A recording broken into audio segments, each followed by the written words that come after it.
Imam Mazar Mahmood.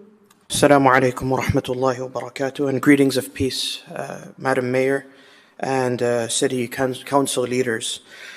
First, I want to commend the artists in our city and our City Council for accommodating the efforts in creating a mural that celebrates the happiness and the smiles in Peoria.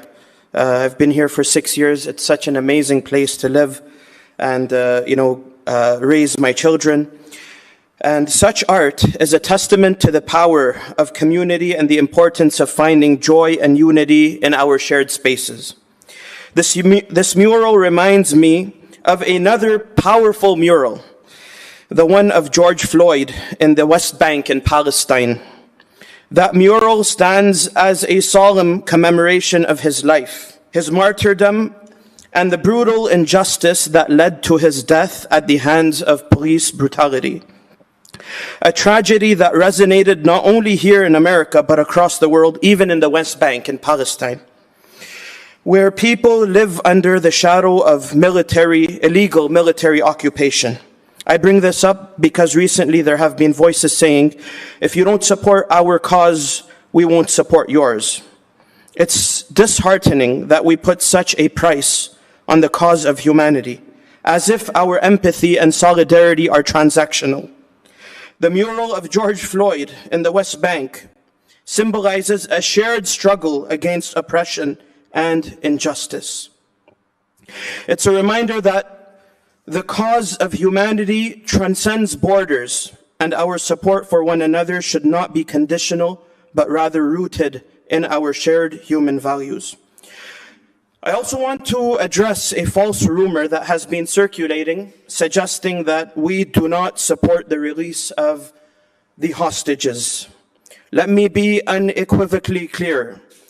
This is entirely untrue. We want the release of all hostages, every single one. The Palestinian hostages and those hostages of the occupation who are in Gaza. I also wanted to make mention that just as homelessness and the plight and suffering of Peorians and people in our blessed nation pains me and pains anybody with a human heart or with a heart, I am equally pained, my dear Mayor and City Council leaders, that by my tax dollars, which are facilitating the largest forced homelessness of my people in Palestine, in Gaza.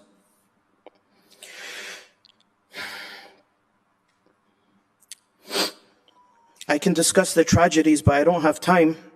Just to briefly mention, since our last City Hall meeting, 100 worshippers, while praying the Fajr Salah, which is the dawn prayer that Muslims pray in the morning,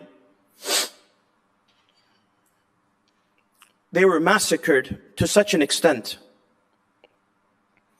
where their bodies are not even recognizable in Gaza while they're praying.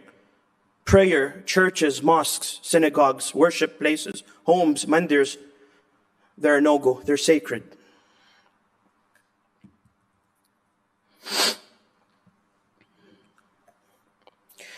An area where women and children, about 200 of them, were seeking refuge.